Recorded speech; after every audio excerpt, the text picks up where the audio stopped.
I'm Brody Vinson, and you're watching Profession Session. And my guest today is Monty, the real Gemini from Off the Top podcast. She's made a name for herself by just saying whatever comes to her mind and giving it to you straight off the top.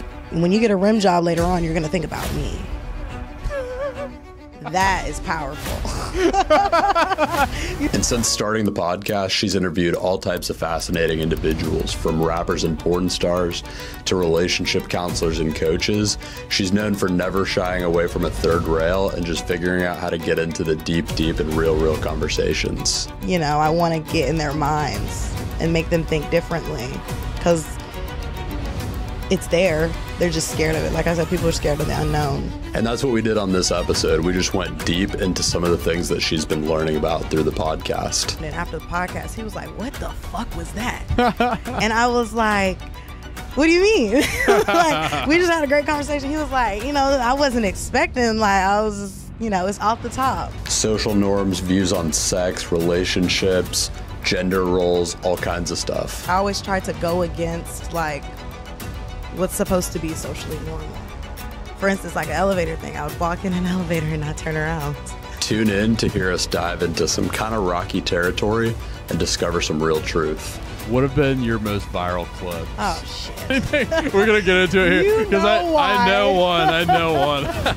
I got sensitive one time with a troll, and, you know, they were, like, threatening me really hard, and I was scared.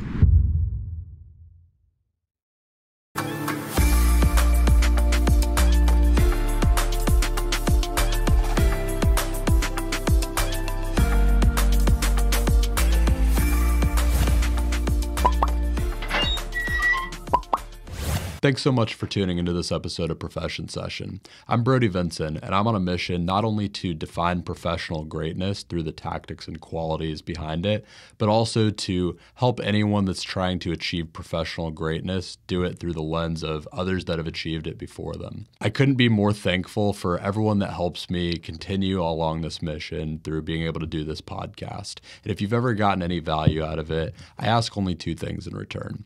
If you could share it in the same way that you found it with someone else that you think could get value, it helps me so much. And if you could also just hit the subscribe button if you haven't yet, it helps me so much in just securing better and better guests for the show to share more impactful knowledge with you in this pursuit that we're both on for professional greatness. So without further ado, let's get on to this week's episode. If you had 30 seconds on an elevator with your dream guest for the podcast and you were trying to pitch them on your podcast, who would that be, first of all? And how would you pitch them? Oh, a dream guest? Yeah. That's like anyone. Yeah, no, that's crazy because I've never even thought of a dream guest. I would talk to anybody, like a person on the elevator. So my dream guest would be like the best conversationalist in the world, like somebody that can really have a good conversation, which could be anybody. I don't have like a celebrity that like, oh my gosh, I'm not like a big celebrity junkie follower. So I'm like, I'd want to talk to anyone first and foremost. But how I would introduce the podcast, I would just be like, what's something you want to say that you haven't said out loud? What's something you want to say that you haven't said out loud? Oh, my gosh. Yeah, I mean, wait, are you really asking me? Because, I mean, I don't said. It's a great question. That's a great question because a lot of people don't say what they want to say out loud because of the fear of rejection from other people, or they're just not comfortable with their thoughts.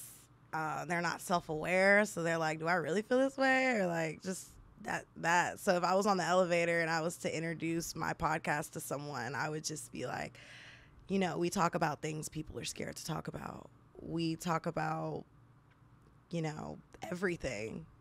Things that you probably don't want to hear, but needed to hear. It's in the name, kind of. It's off the top. Off the top of your head. Off the top. Mm-hmm.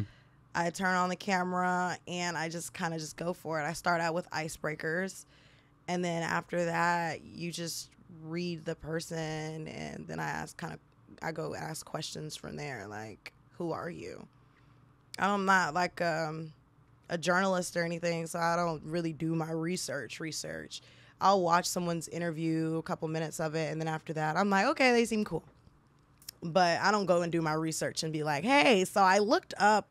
I don't do that. Mm-hmm. I feel like if you do that, you end up getting the same questions that someone's heard before. It's really repetitive. And a lot of times when I have guests on there, I'm like guests that have interviews before, I'm just like, aren't you tired of talking about that? Like what you said, I have a lot of rappers on my podcast and I barely talk to them about music. I'm like, aren't you tired of talking about music? Like, we listen to your music. Your music is out. Everybody hears you. People don't know you. Right. Who are you? You don't actually and get what to are you know thinking them. right now that people don't know? Like, Where do you think that curiosity came from for you? Have you always had that? Yeah, I always questioned a lot, but it was my mom she always said that I was like, I always tried to go against like what's supposed to be socially normal. For instance, like an elevator thing, I would walk in an elevator and not turn around just so I could see like what people are gonna do. Like even as a kid, I would walk in the elevator and I'd press all the buttons and I would look at the person like, what's up? What floor? And they'd be like 5. I'd press 16.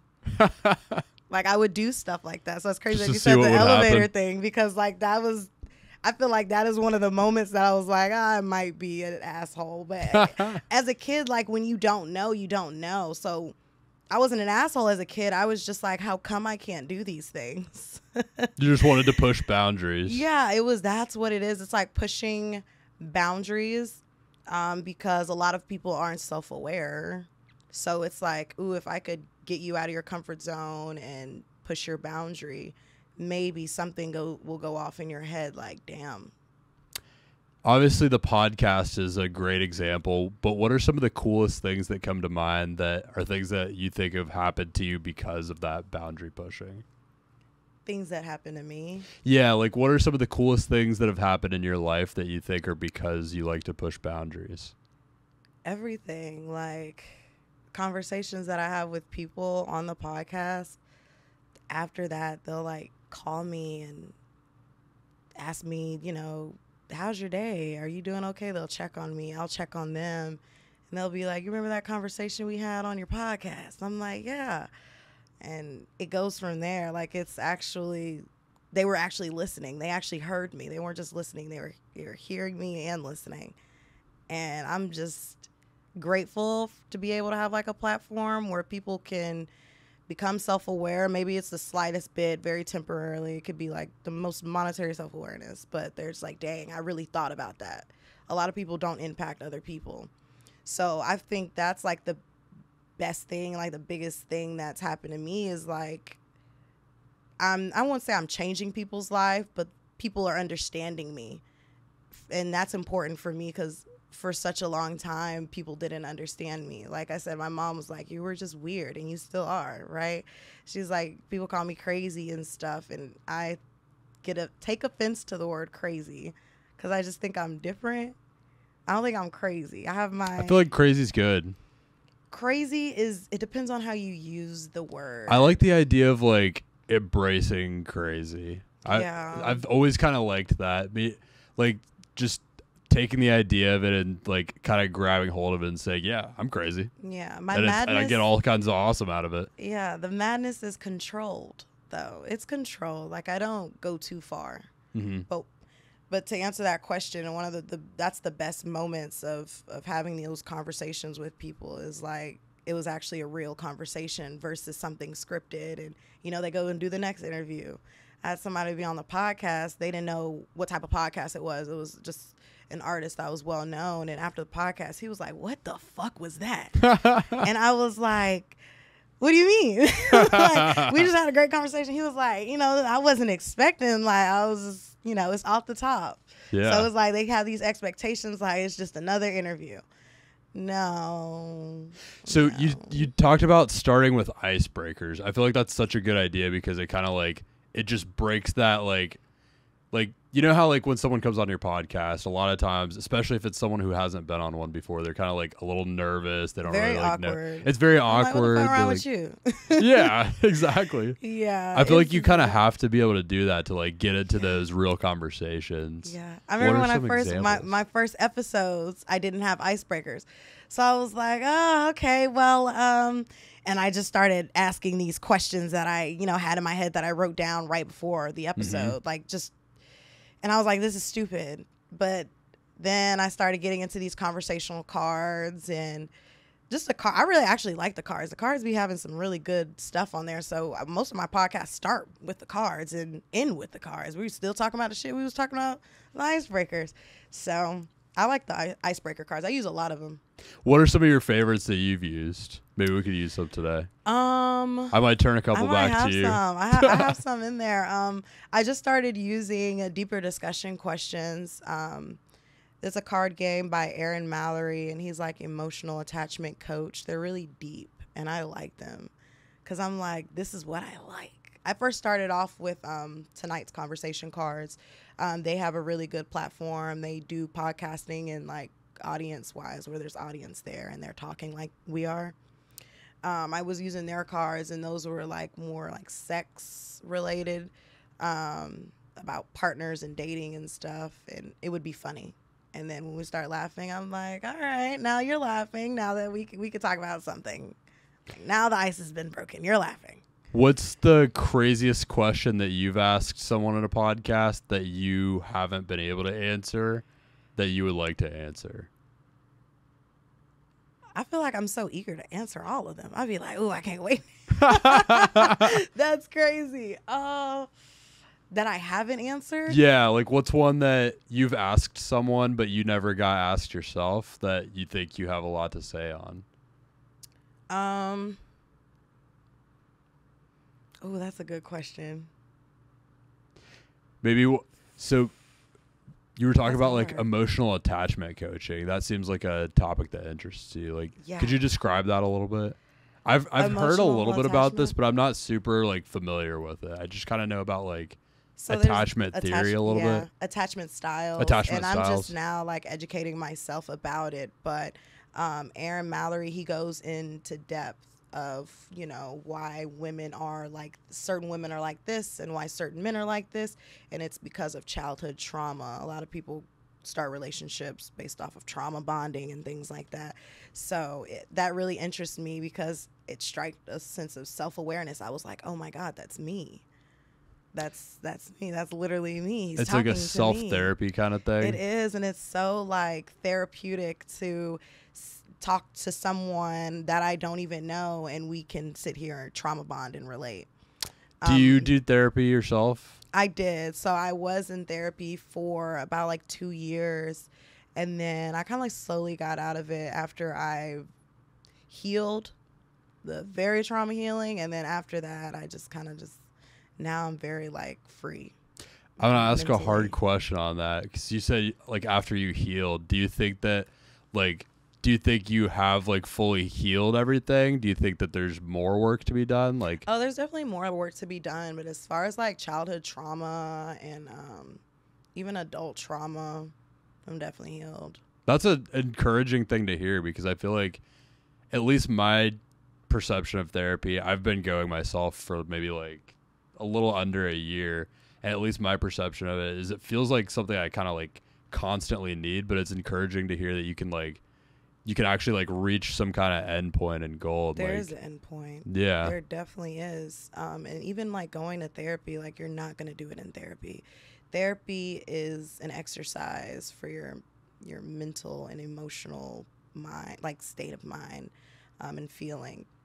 It's exercise. You yourself have to be the one to heal yourself. The therapist isn't going to do shit. Besides run up your insurance. Sorry. But I mean, it's good to do it because again, like you need to talk to someone, you need to get it out. But other than that, like you have to give yourself time, but it takes time, but it's going to be you. Do you think it's more like the therapist and the therapy gives you the tools to do it yourself and then you have to just go do it yourself? Therapy shows you the tools that you need. It just shows you the tools that you need because you start to answer your own questions. You start to, you know, have these thoughts of, oh, dang, I was wrong, or maybe I should have done like these things differently, or maybe I am the problem. Like it helps you with that. That's a tool. Awareness, it's in itself, but I don't think like a therapist is going to be the one. Like a therapist is never going to be the one for anyone. Psychologist is never going to be the one for anyone. It's going to be you. but they help you get to finding you. So they're kind of like, it's exercise. It's like a personal trainer, but for your like a mental and spirit emotional. guide. Mm-hmm. Yeah, some are. Now some are. That's good though that you're doing therapy. I've really gotten a lot out of it. It's been so Really? good. Yeah, I had a lot of stuff happen in my life all at once. And I lost my dad and like had. I'm sorry. Thanks. too. It's been a while now. You did too? Last I'm year. sorry too. Oh man, that's even more recent than me. I'm sorry. Yeah. No, but even then, when I lost my dad, I didn't go through therapy. I took steps back, but then I found myself again. I was like, hey. I'm yeah. glad to hear that. Yeah, I it's didn't need my therapist for that. it's I a was like, tough shit. thing. It was tough. It's just like it happened unexpectedly for me. I don't know what your circumstance was. It happened unexpectedly, just like completely out of nowhere, and leaves all kinds of fallout and like stuff to deal with, and comes back, and you just feel the emotions of it when All you over least again. expect it, all over again. I'll be having fun, and then I'll have this feeling. I'm like, oh my God, why? And I start like feeling weird, and my friends can see it on my face. It's like, what's wrong with you? And then I just go off into this like, yeah. But that doesn't stop. And even like, I think it was bad for me to stop therapy. I don't think anybody should stop therapy. Like if you should do therapy until you're old and have dementia or something where you don't need it anymore. But I don't think people should stop doing therapy. It's good. It's definitely good. You're gonna get to that point though, to where you're like, I don't need therapy. What is the biggest area of yourself that you're exploring right now, like internally? Ooh. The biggest area of myself that I'm exploring internally, my capabilities. Like, I was like really sheltered, so I didn't think I was capable of doing too much. Like I was just taking care of princess treatment. You heard of princess treatment? Mm-hmm. Princess treatment. My girlfriend calls herself my passenger princess, whatever she's riding in shotgun. Princess. Yeah, I was just princess treatment, and I just didn't think I would have to do much. So, I don't have much skill. I mean, I do now, but I didn't think I had skills. And then I'm like finding out like, oh, I can do this. Oh, I'm smart. Oh, I can do these things by myself. I don't need to pay anyone, because I was the type of person to always pay people to do stuff for me. That's what they're there for. But then again, like you look at your bank account and you're like, I could have just did it flying out quick. Yeah. Yeah, I could have just did it myself. But I'm exploring like what I'm capable of. I'm capable of like so much, and it's really exciting. And like, I'm like an adrenaline junkie. Even things I won't think I can do or try to do, I'm like, I'm gonna do it just cause. What do you think unlocked that for you? That's a pretty cool realization, going from like, you just think like you don't necessarily need to do anything yourself, and like it's going to be taken care of, to just kind of flipping that switch. What do you think unlocked that for you? There's a lot of power in that. Patience. I'm so impatient. Like when I want things to be done, it needs to be done. There's no reason for me to be waiting. We talked about it already. This should be done. That should be taken care of. This should be taken care of. And when it's not, what I do is I explode. I turn into a demon, like the nastiest bitch. And once I got to the point of healing and self-realization, those type of things, I was just like, I'm the problem. And then it was like, oh, how can I change? And then I slowly started seeing like, damn, you're capable. You're completely capable. And you just ruined all these relationships with all these people just because they didn't do it when you wanted it to. Mm-hmm. So I burned a couple, like, not burned bridges, but I lost, good relationships with people just because I thought I wasn't capable. And I needed to do that. I needed to go through that just to get through that state of me being capable. So that unlocked it. Do you think sometimes you have to burn bridges to learn lessons? Not burn them, but the bridges definitely have to go under construction. Yeah. Like, how the Danes Point Bridge and the Matthews Bridge, they be going through it, right? Yeah. But we gonna use one of them. The bridge has to be like hanging by a couple threads for a little bit, but you can go back and repair bridges because I'm scared of of the unknown. People are capable of anything, and even today's society. So it's like, hell no, I don't want to burn no bridge. So now that I'm where I am now, recovered those relationships and stuff, and people see it. They're like, oh damn, she got it. She's okay. She's not like that anymore, which was the crazy. But that was the key to unlocking, like, me knowing I'm capable. It felt good. I like that. That's deep. It is deep. How do you go about repairing a bridge that's under construction? If you've got a bridge that's like hanging by a thread, like a bridge that you came this close to burning and you want to go back and like rebuild that, how do you go about that personally? Well, the first step is knowing that it needs repair. Because sometimes in my head, I'd be like, they'll be all right. Like, for real, because sometimes the bridge has got to be worth repairing. Because you could burn a bridge with someone and find a whole nother route. You don't need that bridge no more. But that's not to say, like, you might not need them in the future. Then again, it's about what you want or what you need. Because I know what I know what I want, but there's things that I need that I have no idea I need them. It can be that burnt down bridge. So how I went, me personally, it was just, I don't even know what I did. What did I do? For a friendship, for instance, or work relationship, I would see them, and when they're in my face, I'm like one of those people, you can't be mad at me for too long. Like, you can only be so mad at me until you're like, this bitch. and it's just like, it's her. Like, you can't, I don't know how to explain it, but people don't be mad at me for a long time.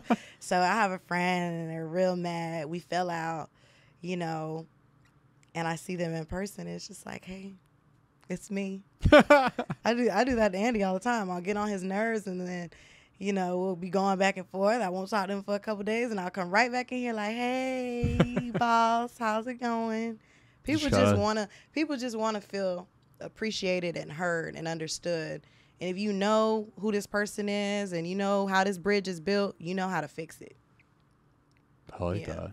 That's deep. Yeah, if you know how it's constructed, you'll figure it out.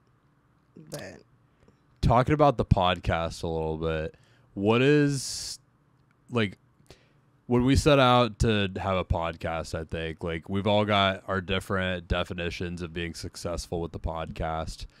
What is, for you, what is it to have success with your podcast? Oh, like, what does that look like? It's a tough question, right? It could be growth. It could be like personal development through it. It could be making really money. is. It could be anything. It's definitely, well, yeah, for sure. To start off, I want to be able to capitalize in some way, right? We want to be successful. We don't want to just do it for years and not make $1. Mm-hmm.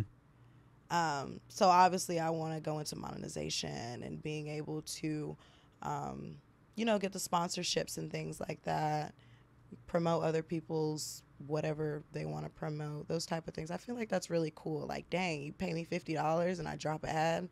That's raw. I want to do that. But like success for like my platform, Andy's gonna be mad. I'll say something like, because in my head I'm thinking like these craziest things. But say it. I just want to talk to everybody in the world. I just want to meet every person. I want everybody to come right here and sit right here. Yeah, that's my success. Like, I've actually changed people's ways of thinking, and I've, opened up like that mind, that door in your brain that's like not, because you only use 10. The average person uses at least 10, right? 10% of your brain. So imagine if you were able to use more than that. Like, I want to be that person to help somebody do that. And although it's like on a very like educational level, like I'm not trying to educate people, but I want to get in their minds and make them think differently, because it's there. They're just scared of it. Like I said, people are scared of the unknown. What's the first thing that you would want someone to think after having a conversation with you? About how they feel. Yeah. Like after the podcast, after I record, I always ask the person, like, how do you guys feel? Like, how did you feel about that? Yeah. And the answers are always different. It's so funny. Do you think that's a part of our brain we just don't use enough? Like thinking about how we feel? Mm-hmm. I feel like we're driven to so much logical thinking, especially if you think about like the typical podcast or typical interview. We were talking earlier about how like a lot of times someone will do their research and just ask like the same questions that have been asked. I feel like you're tapping into something totally different there if you're talking about like how do you feel? That's like, the first thing I usually ask people, like, how are you mentally? I do like mental health checks. And to say, it's hard because a lot of people will be like, like, why the fuck are you asking me that? They get offended.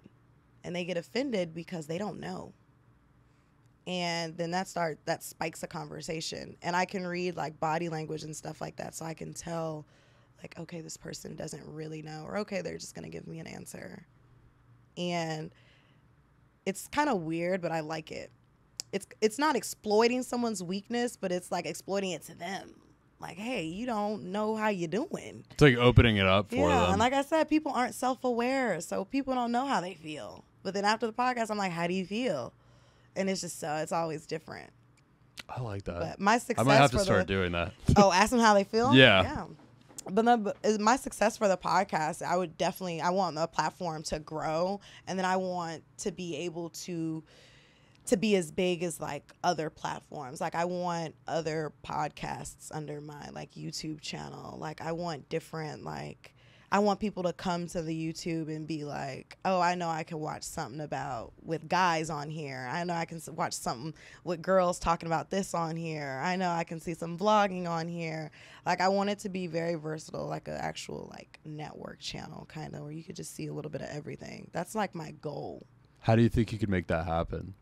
Just keep producing content. Like, I have so many ideas that are all in my head. I don't write anything down. I'll tell Andy and I'll cross my fingers. He writes it down. Like, please write this down. But yeah, just keep giving out content and keep giving other people like opportunities, like collaborating with other people and putting them on the platform. Like I have the girls talk now. We're on like Andy was telling me about that. Yeah. Mm-hmm. Andy had no idea. It's crazy because this was like my project. Andy had no idea until I told him. He's like, oh, well, okay. Like he was so confused, but I was just like, just trust me. Like this is something else. Like, yeah, the platform is small right now, but it's not going to be small for forever. And that's what he asked me. He was like, shouldn't you worry about that a little bit later? I'm like, why later?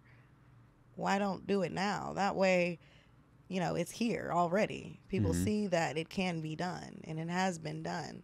So I have like Girls Talk podcast on Off the Top TV. You guys go check out Zasha, Lola, and Chani. So is that totally separate from you? Like you're not on that show at all? It's like, that's interesting. That show at all. Another thing is like people would ask me like, why? Like Andy was like, why? This is your podcast. I'm like, no, it's not just going to be me forever. People want to see other people, right? I mean, but he made it a valid point. He was like, people are following you. And I'm like, yeah, but I'm telling them to come look at them. So that's the way it works. Yeah. You're finding other interesting people to turn them on to. Yeah. And then the girls, they're like all different individually, but they have one thing in common. They're like skinny, light-skinned, gorgeous girls that are just like different, but they all look related. You would think they're like sisters, but they're all completely different. So everything, they don't agree on everything.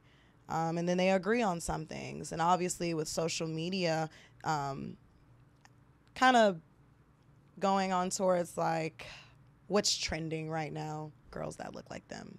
People want to hear what girls that look like them have to say. That's another little thing I thought of. I'm like, not everybody wants to hear from me. Like, shit. And I've had people say it's a that. market for everyone, I think. Mm-hmm. There's like a market for, that's why I think we've ended up with so many podcasts, and I don't think it's a bad thing at all. I think there's just a market for everyone's perspective out there. The only bad thing I hate, I said I hate. I'm a hater, yeah. The only bad thing I don't like, the only thing I don't like about all the podcasts coming out is the quality. Like, it doesn't matter what you're talking about. You need to have quality put out. Your shit needs to be good to watch and listen to. Otherwise, people are not going to do neither. What do you think goes into being good to watch and listen to? I'm talking about quality, just like how you said you like the background, the setting, and things like that. Like that kind of stuff. Yeah, like the production quality. Yeah, because you can have a podcast and be talking about some really good, interesting topics, and you're recording it on a webcam on your computer, and the audio is like cringy, but like you're saying some like that. Like, shut up, I don't want to watch this. Yeah. But like you're listening to what they're saying, and I feel like that's where we're lacking. So the production with quality. the podcast world.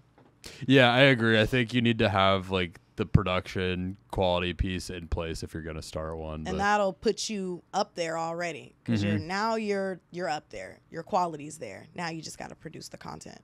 I shot a couple when I first started mine on like my iPhone, and I was like, you know what? You can do that though. The iPhone's not that bad. They're good now, but like I mean, even audio wise, like I had like one recording it and another iPhone recording the audio, and it was just not good. It was not good. Now there's AI tools to fix that, but like even then, like that's just a quality. You don't have to invest in like the most expensive camera in the world. No, you can do it for like less than $500 for all the equipment you need. Yeah, just be smart about where you invest in your quality for your podcast. I will say that it's important. What makes you want to talk to someone in particular when you're thinking about having someone on the podcast? What are like some of the qualities that you see in someone where you're like, damn, I've got to have that person on? Oh, this is a good yesterday. Question. This is a good question, because everybody always asks me what I got to do to be on the podcast. This is the main question people ask. They're like, do I have to have a whole bunch of followers to be on the podcast? Do I have to be famous? Everybody always asks me that question, and that is not the case. The reason why when I first started the podcast, I was getting all popular people on there, quote unquote, is because they have a following. That's free marketing. Okay. I don't want to put people on here that don't have followings just yet, because who's gonna watch the podcast? Like, these people have followings. They're gonna bring their followings over here, and then by the time you're on here, people are gonna watch it because those other people had their followers come on here. It's gonna make sense. So when you do things like that, does make sense. But what I look for, okay, so I've reached out to people. What do I look for? The stuff that they post, like, you know, like just like on their stories, or if I see them like doing something different, I'm like, oh, this is interesting. Or if I see them always posting, it's always funny, I'm like, I have to meet you. And my thing is, like, I don't ask people to be on the podcast like, hey, I want you to be on my podcast right now. I'll be like, hey, I want to meet you. Like, I'll just like slide in their DMs. Like, I want to meet you. Interesting. Or like, can you come to my studio? I've had artists come to the studio, didn't get on the podcast at all, just met them. And then from there, they either be like, yeah, I'll come on, or we'll just keep in touch. Like, I've had people say no, and we're still cool. They're just not a, you know, podcasting camera person, I guess. That's interesting. The biggest guest from a follower standpoint that I've ever had on was someone that I was just like talking about something totally different with initially. I was just like, we were having a totally different conversation. I was just like, you want to come on? Yeah. He was like, yeah. Yeah, they have good people with substance. That's what I look for. So if you want to get on the podcast and you're like, what does it take? What does it take? Have some substance. Have some motion. You know what motion is. Explain. Motion is like you have things going for yourself. Right. It doesn't matter what it is. I could be very blunt. You could be a prostitute or you could be a lawyer. if you have motion, like, you have stuff to talk about. Like, Yeah. come on. And then obviously people that have a lot of followers, they are obviously interesting, right? So I'm gravitating to these interesting people. And granted, they have a lot of followers. But then again, I've had They someone probably got a lot of followers because they're interesting they're in the first place. interesting, exactly. So it's like, I've had plenty of people that don't have a lot of followers on here, though. Even people with fake followers. I had somebody on here with 100K fake followers, and I was like, yeah. That's easy to do now. That's even more interesting, though. Why do you have 100,000 fake followers? Let's have the conversation. Yeah, let's dig the into it. conversation starts there. So it's not about the followers. It's about, like, the substance, like what their content looks like, and, you know, the personality on Instagram. And that's kind of a very gray area, because, you know, people be so loud on Instagram, and then you meet them in person, you're like, dance, monkey. Like, they're not doing nothing. They're not doing anything. I'm like poking a bear here. Like, where's that personality? Well, it's so easy to like have a one short little clip go viral now that you could have like a ton of those. Yeah. But like I feel like a lot of times, like nowadays, I'm looking for I'm looking for someone that I can have carry on a conversation with. Yeah. But like, it's so much better when you can see that they've done interviews in like the long form before. You can see that they know how to carry on a conversation. They have interesting things to talk about. But see, those end up being like the people that can't carry conversation. I feel like those end up being like my best episodes. Really? Yeah. How Yeah. so? Because why do you think? It's like a challenge for me. So I keep going. It's like poking the bear. Like, I keep Okay. going. Like, somebody on here doesn't really like know how to continue a conversation. I'm just like, oh yeah, this is gonna be fun. Yeah. Like, those my viral clips are some of those. Yeah. What have been your most viral clips, and why do you think they went most more viral than anything? We're gonna get into it here You because know why. I know one. I'm poking the bear. I'm Sorry. screaming. So the first one actually went viral on Facebook. Facebook dragged me and then left me where I stood. Like, Facebook tore my ass up. And it was a clip about me being with someone sexually that didn't have enough stamina. And I was just like, when are you gonna have more stamina? Because, you know, after the first time of us being together, the sexual interaction was like a couple minutes. Second time, it was a couple minutes. Third time, it was a couple more minutes. And he's just like, just be patient with me. I have to get used to it. And I'm on the clip. I'm like, well, how patient? Like, how long is it gonna take? Because, you know, I need a little bit more than 3 minutes. Like, I'm not like a 30-minute girl, but I'm 15, 20, maybe 20. And everybody was just like pissed. They were like, you know, you can't please women. He was probably a good guy. Wasn't. Let's clear that. Wasn't that great of a guy, but shout out to you.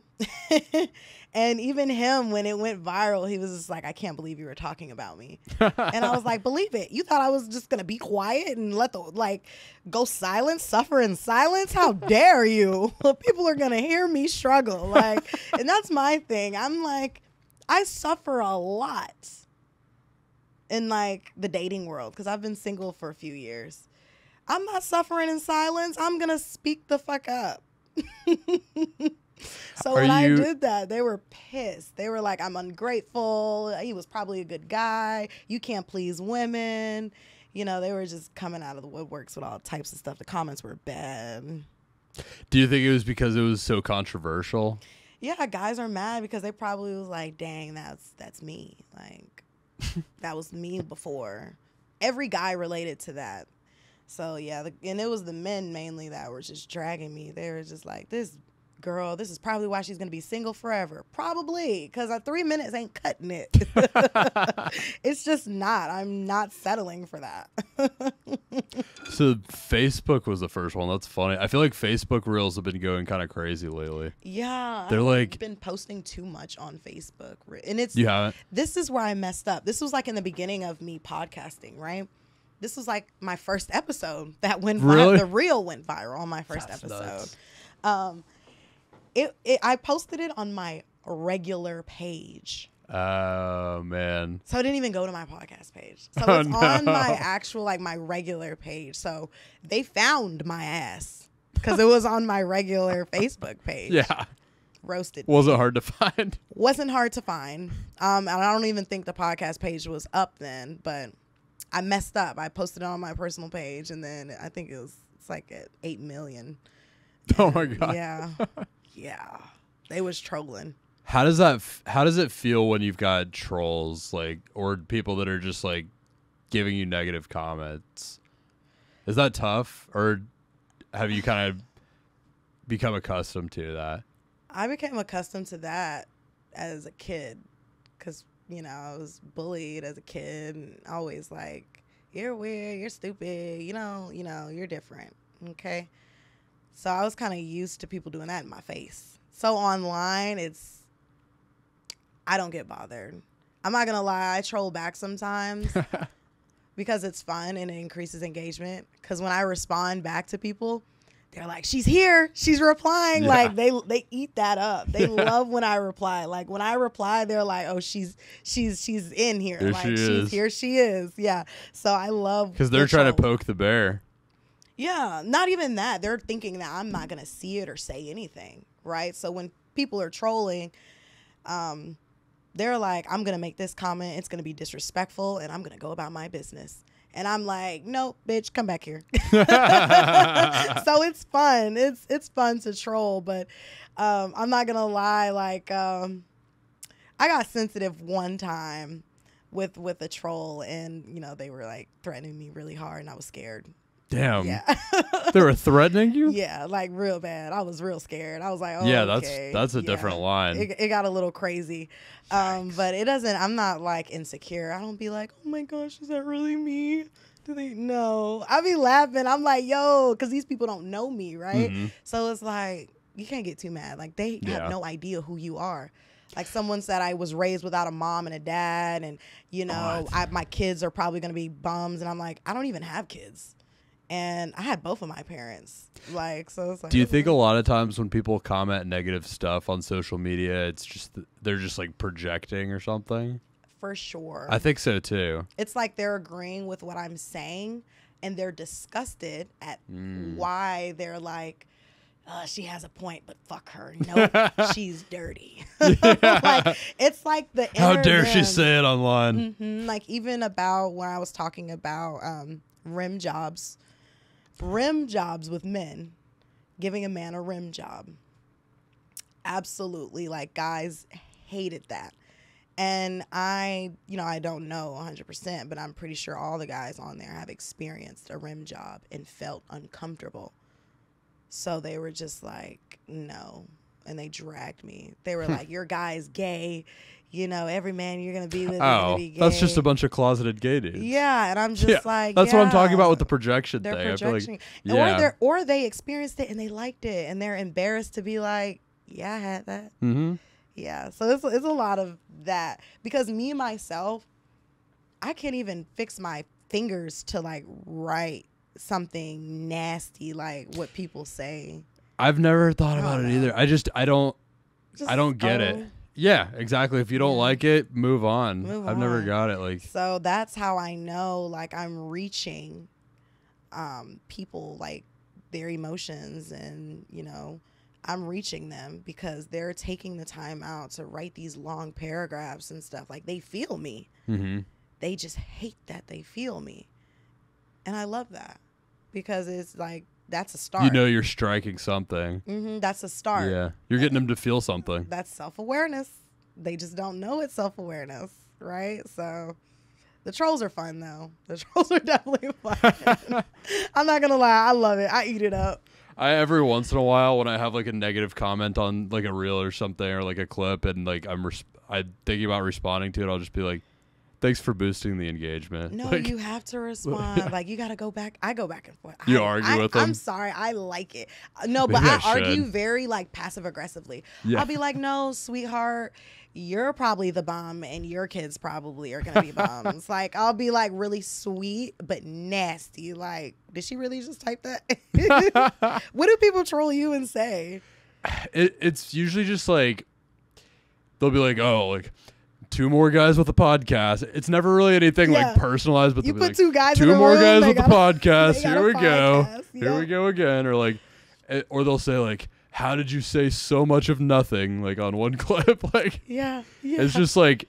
It's kind of stupid stuff most of the time, but I don't know. Sometimes I get pissed. I've got that too. I've gotten like black women need to stop putting themselves in front of a camera. And I was just like, what? I feel like there's not enough of us. Hello? Yeah, what? Like, or just like she needs to, you know, give the podcast shit up or stuff like that. And I'll be like, why would I do that and you're here? Do you use that stuff as fuel to keep going sometimes? It's so motivating. That's why I said I like the trolls because it's like it's working. Like what I'm saying is triggering you. You might be upset right now, but like when you get a rim job later on, you're going to think about me. That is powerful. You see what I did? That might be a clip. That's a clip.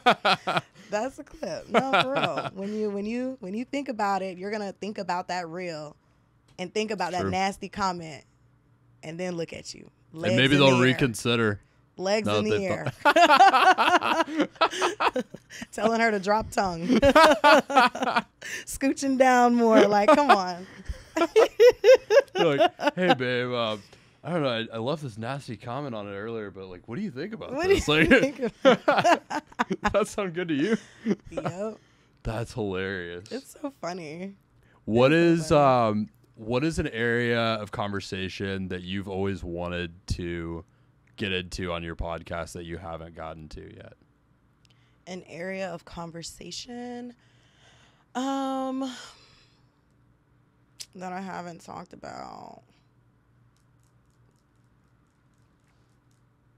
Domestic violence. Let's talk about it. Yeah. Do you have personal experience? Very like light, but it was during a point in my life where it was like I was young and I was like under the influence all the time. I'm a former crackhead. I'm just kidding. But I used to party a lot when I was in college. And crackhead in the loose sense where you're like, loose. I'm a crackhead.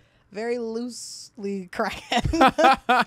But crackhead no, energy. I was in relationships where guys were really like abusive and it sucks to say, I feel like I pushed them to that point. Yeah. And I feel like there's a certain type of women out there that know what I'm talking about when it comes to like poking the bear. Like, you know what the person's weakness is and you're using it against them. Like, I used to be a monster and I used to eat that up, and I like pushed those people there, and I wanted to highlight like that because a lot of times like guys are humans too, right? So it's like I'm not saying it's okay, but I'm like, at that point your expectations have to be very low when you're poking a bear, basically. And a lot of women do abuse that. So I've never talked about that before. Have you ever got beat up by a girl? No, not with that pretty smile. I have gotten punched in the face by a girl one time, but it was some stupid like thing at a party where we were all drunk, and like she was talking about how she had never punched anyone before, and I was like, you know what? I've never been punched before. I was like, no. I just let her punch me. Yeah. It was so stupid, but that's the closest I've come, I guess. Yeah. No, that's a thing though. Like with domestic violence, because it's very sensitive, right? And there's so many different stories and different sides to stories, but this specific like topic that I've never talked about is women provoking that, because men are seen as, you know, dominant, authoritative.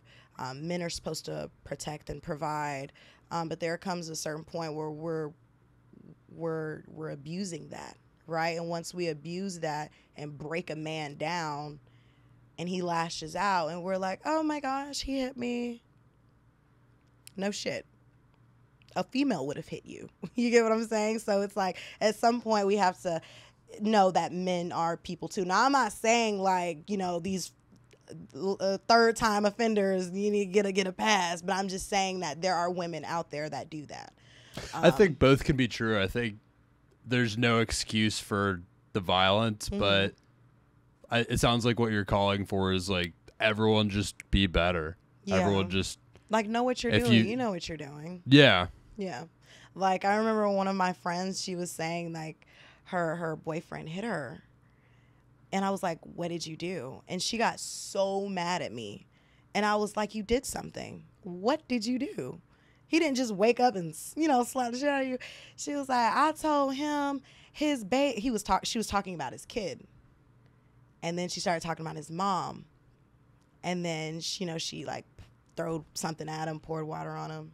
And she was like, yeah, he choked me. And I was like, yeah. You know what I mean? Like, that's a human.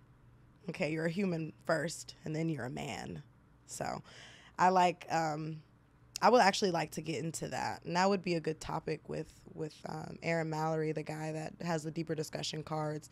Because I used to be that girl. I wasn't like, oh, he hit me. But I was that girl that like wanted to poke the like bear. To break a man I was with, like to where he is submissive. I don't know why I like that. But now that I'm older, I find submissive men very like unattractive. So it seems like it's like a general trend for you. Obviously, we talked about how like you just love to push the boundaries. So it's like an exercise for you. How did you learn to like recognize that and cut it off and try to cut it off? Yeah, I just cut it off because I don't know. I just felt like that wasn't really me. You know when you have like a good angel on your shoulder and a bad angel on your shoulder? Yeah. Like the bad angel like had to go. It had to go. Now the good angel's there and only the good angel. And it's obvious. It's bad now too. Like my good angel is horrible. Like pushover, saying yes to people all the time. So now I just have to protect myself because I don't have my bad angel anymore. So how do you find that balance? I just cut it off. There's no more balance. I don't have to balance my good and my bad angel because my bad angel's gone. So I don't have that balance anymore. Like I'm just like a good person now because it's like I can't even think about how I was thinking when I was like that. You know what I mean? Like when I was like torturing my exes. Shout out to you guys, man. And we're still like cool to this day. I'm like, dang, I remember I was on the podcast. I called one of them. Really? But yeah. It like was live? Yeah, I have a hilarious. clip on there. It was like, call one of your exes and ask why it didn't work. Oh, my God. And then I called one of my exes and they were just like, Did they know they were on the podcast? At the end, they did. They were like, you bitch. But I'm like, I'm thankful because they helped me like grow. Like, yeah, I pushed them to their point of weakness, but they also helped me grow. So it's like I had to break your back so mine can be straight. I still love you though, and that's how like I said, like burning bridges, but still being. I was gonna say it's kind of a full circle thing. That's those Yeah. bridges that we were talking about earlier that weren't completely burned, but they were under construction. You went Yeah. back and repaired them.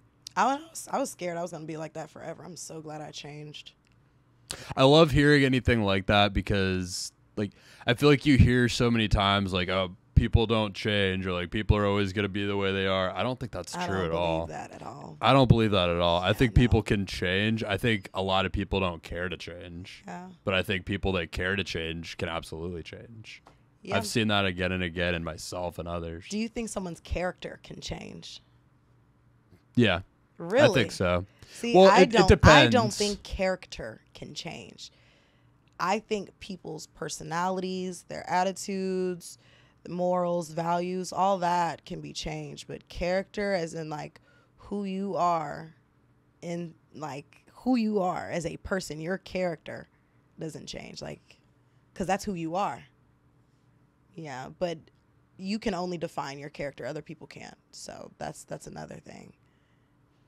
Interesting. You can, it's like your own book and you can define your own character, but other people can't say like this character is antagonist or this character is what was the other one? Protagonist? Yeah. Yeah, that one. Like only you can choose. And then that's how that's how you choose who you want to be. And that is your character.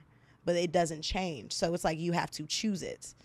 And a lot of people haven't chose their character yet. right? So their character is flawed because they don't even know their character yet. How do you find your character? You have to. Do you go think you through, have yet? Yeah. And I feel like that was the moment I was like, oh wow, this is who I am. When I found my character, when I was able to be like, this is who I am. Because when I was the way I was before, and I also was like, you know, using drugs and things like that, I was out of there. So now that, you know, it's not a thing of mine anymore, I'm like, damn. Yeah, this is who I am. You're left with your whole self. Yeah, I'm left just, this is it? Yeah.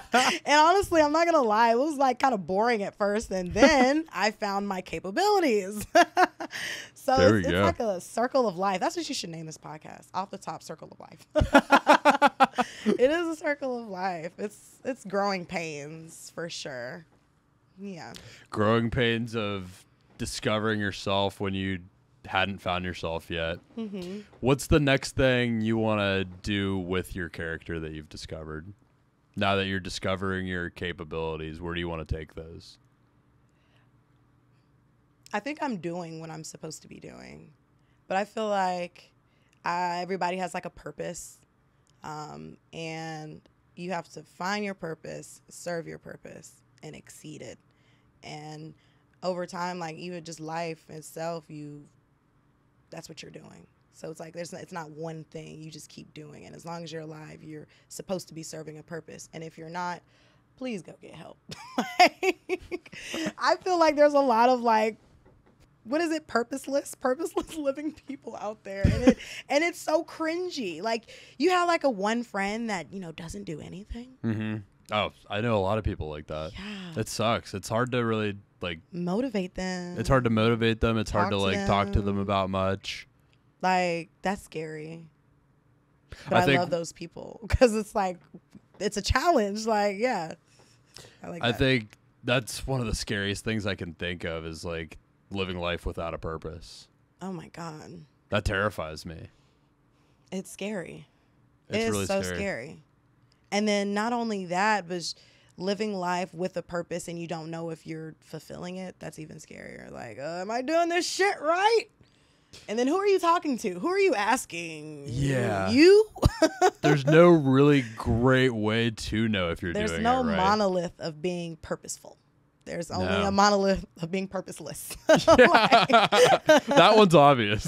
Yeah. That one you can spot from a mile away. For sure. Damn, that's a really good point. You could be totally living your purpose, but like know exactly what it is, but not doing it right. But like, how do you know? I think I have that fear. I definitely have that fear. So like every day you just have to exceed what you're doing. Mm-hmm. Like keep going and keep going. And then you die.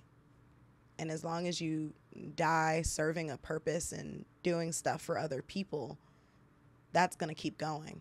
But when you die and you're living purposeless, you're just dead. You didn't serve any purpose. And that to me is scary. Like when I die, I don't want to be a purposeless death. Like she served no purpose, but she was a good girl.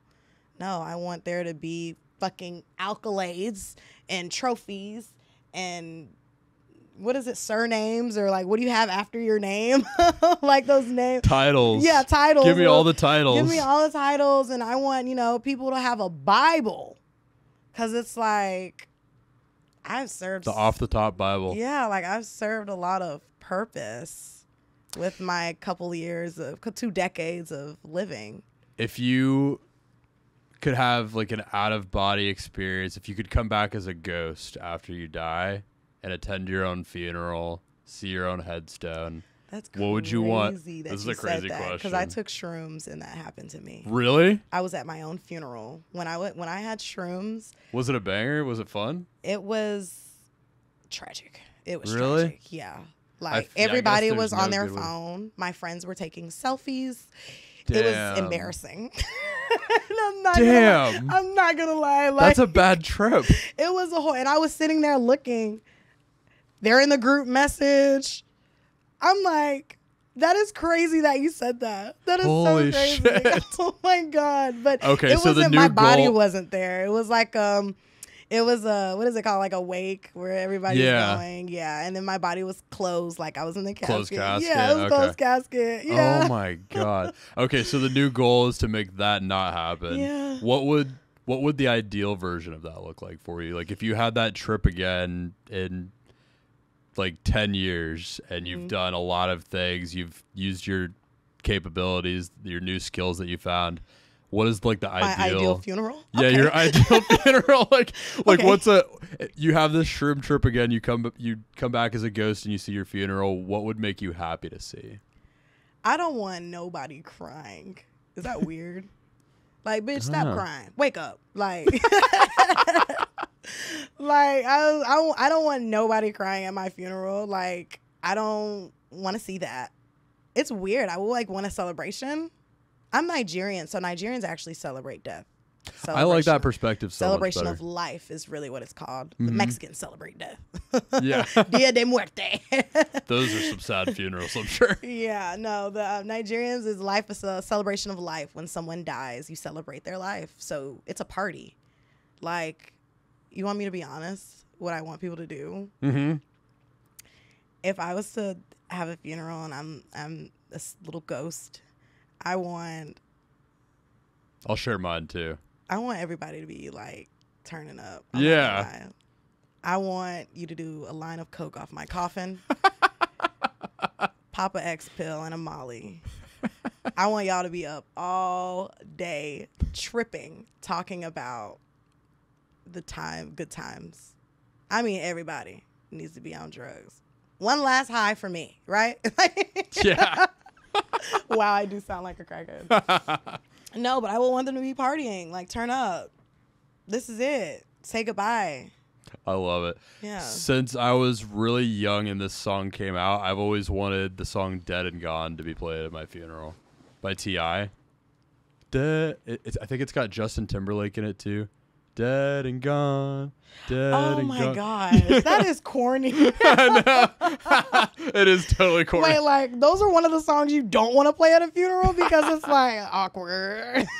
I guess it would be. I always thought it would be just funny, I guess. It's in some fucked up way. Like it's 100% applicable. Yeah. Appropriate. It's 100%. Maybe just some other heaters. I don't know. I also I want to like write into my will that my ashes have to be put into fireworks and those get fired off. Oh, that's I pretty think that'd be fun. Damn. I think that'd be sick. That. That'd be crazy. Like that would be otherwise crazy. It's so sad. Like you were talking about, like you don't want it to be like you don't want people to be crying. Like make it fun, make it a celebration. When I was on my trip, like I'm not lying to you, it was boring. Everybody was like looking at their phones, like, because honestly, it was boring because my grandma was talking and she was talking for so long. So I understood why everybody was bored, but I'm just saying, like, I was mad. My friends were in the group message, like, sending memes. I'm like, you bitches. Give me some attention up here. Give me some attention. Like, oh my God, it was so embarrassing. Oh my God. You just literally brought me back to what I was seeing. And I was sitting over like their shoulders, like watching them. It's horrible. But I want it to be like a turn up session. Like, it needs to look like a strip club. I love it. Yeah. What about your headstone? You're buried. There's a little stone to remember you. People are going to maybe come see it every once in a while. What do you want it to say on there? I'm not going to lie. I'm going to be like completely honest. I don't even want to be buried. Buried. I said that right.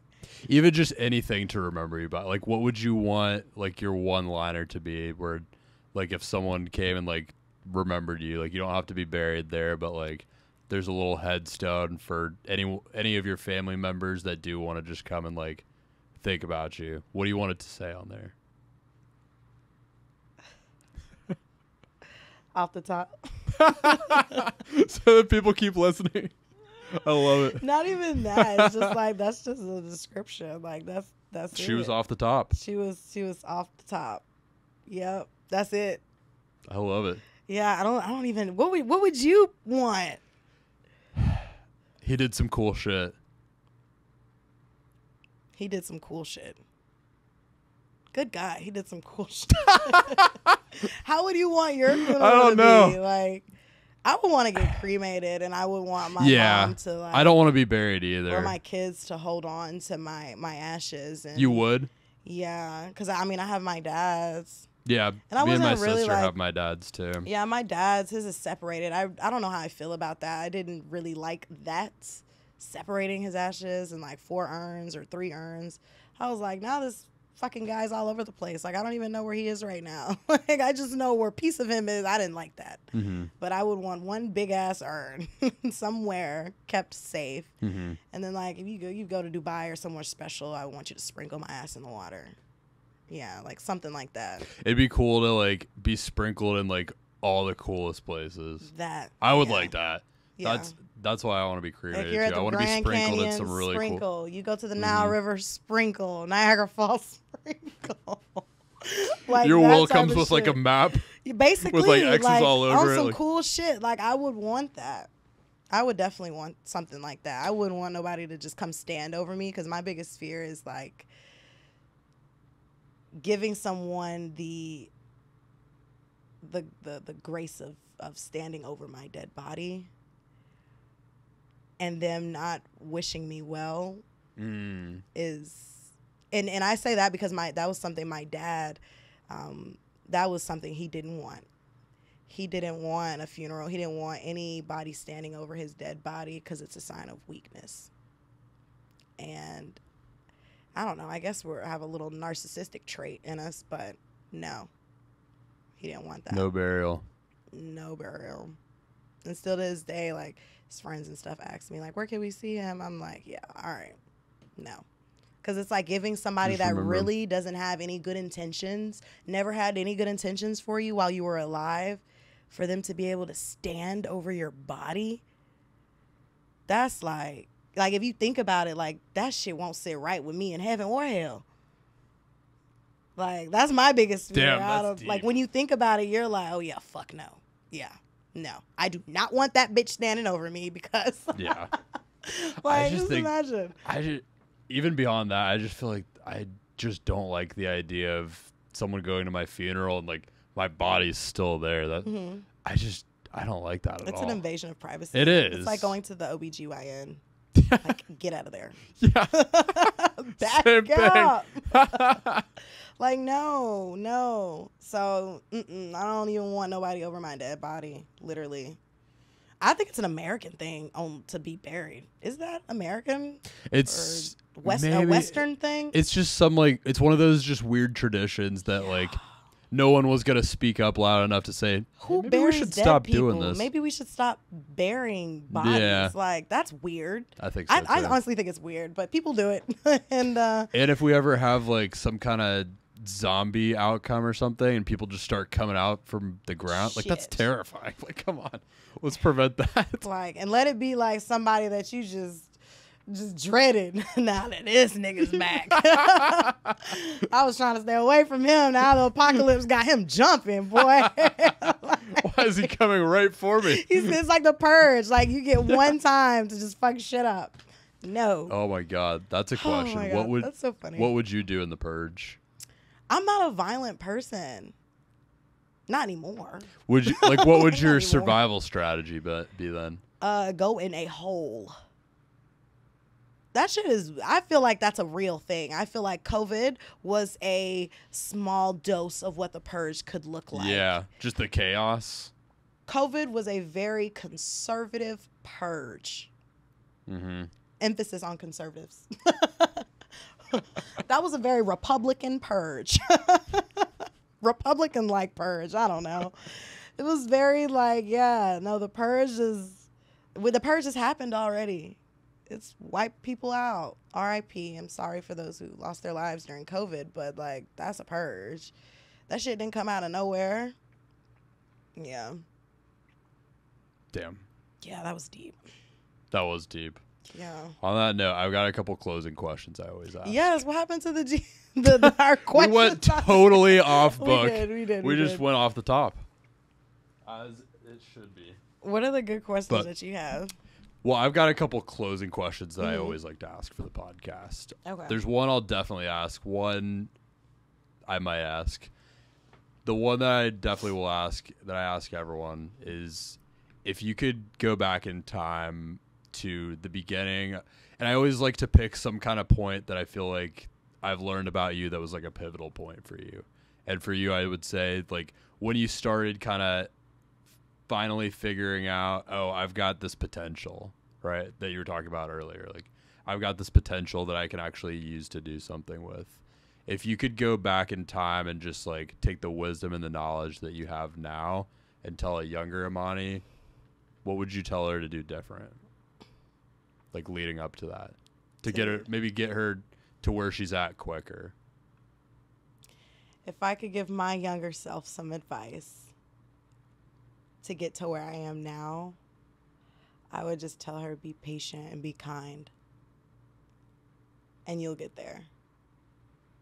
And you're not always going to look like that, sweetheart. I used to be ugly. I wasn't that pretty of a girl. So I didn't always look good. So I would be like, this is temporary. That's my biggest thing. Like when I tell people going through stuff now, this is temporary. You lost your house? That's crazy. You lost your car? That's crazy. That's temporary. So be patient. This is temporary. And be kind. Because kindness it'll get you far. Not that far, but be very careful and kind. Yeah, for sure. Love it. That's a good question. I like that one because it's like, it kind of forces you to go back and think about the time when you didn't have shit figured out and like, what did you need to hear in that moment? Like, it's crazy. What Somebody does that asked person me need to that hear? before, that when I was at my lowest point, like who was there? I was. So I had to pull myself out of the hole. I felt like I was running this race and I didn't have any water and everybody was getting waters but me. And I had to give myself water. It's like I had to put my own battery in my back. But yeah. The last question I have for you, because the show is called Profession Session, and you can take this question any way that you want. It's just, what does it mean to you to be professional in your life? It could be anything. You talked earlier about how you would love to talk to anyone, whether they're a prostitute or a lawyer. I think you could be a professional at anything, right?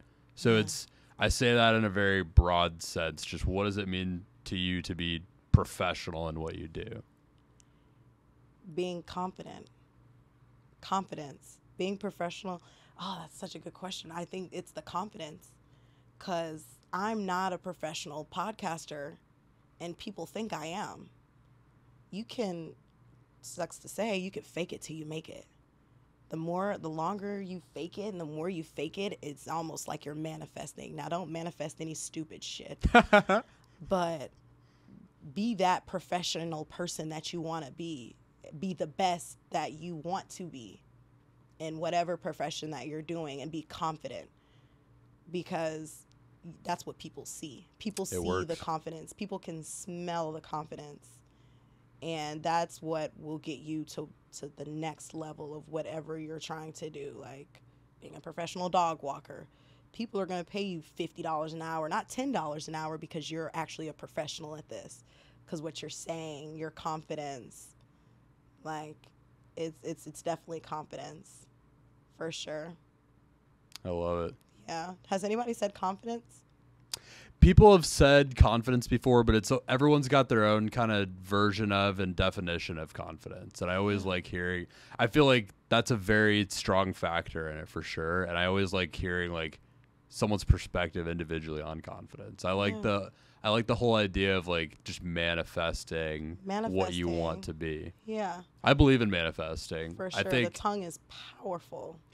I think manifesting, I think some people get it wrong, but I believe in it in the sense that if you say something into an existence, if you start speaking it, if you start believing it, it's not just going to happen just like that, but you're going to start moving in that direction. Like you naturally just start moving in that direction. If you say, I'm a professional podcast host, and maybe everything else about being one says that you're not. Absolutely. You start taking the steps of someone who is a professional podcast host, and the next thing you know, you are. Absolutely. And it doesn't happen overnight, obviously, but For sure. that's just how it happens. That is exactly how it happens. Even like I said with the confidence.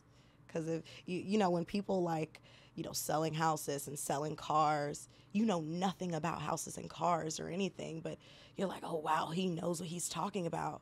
Just obviously because of the lack of education, but like this person's really professional. They're providing me with information, checking off all the checks. Like, this is professional.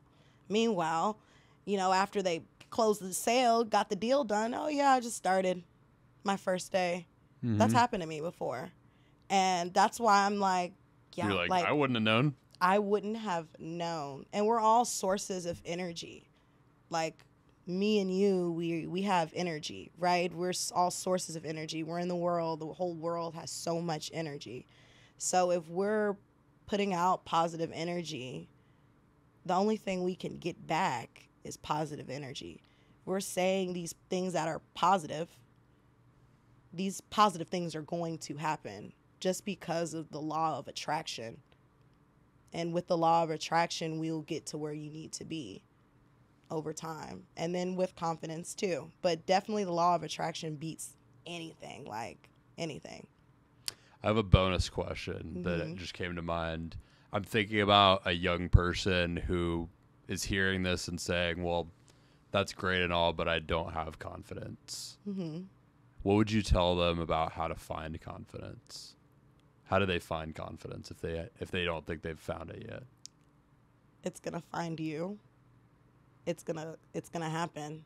Like, you don't go out there looking for it. Like, yeah, confidence is coming. I'm going to find it and I'm going to grab it. You don't go fishing for confidence. It's going to come to you, and it's going to come in a different way. It could be a person being like, you know what, you really know what you're doing here, or you know what, I think this suits you. And just like one of those comments is all you need. Or like, dang, are you a professional such and such? Shit, maybe I am.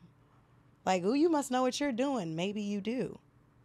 This fits you. Maybe it does. And that's all you need, is that one small piece of external motivation can boost your confidence like crazy, especially if you have absolutely none. If you have no confidence at all, get outside of the house. Just start doing stuff. Just like literally go to the grocery store, go get some food, go outside of the house, because you're going to get something, a positive. And if you're negative to that, it's going to cancel out. But if you're receptive to it, now you have met your law of attraction, which is one step closer to, you know, getting that confidence that you need. The confidence is definitely going to find you, though, for sure. You just have to keep your eyes open and hear and listen. Yeah.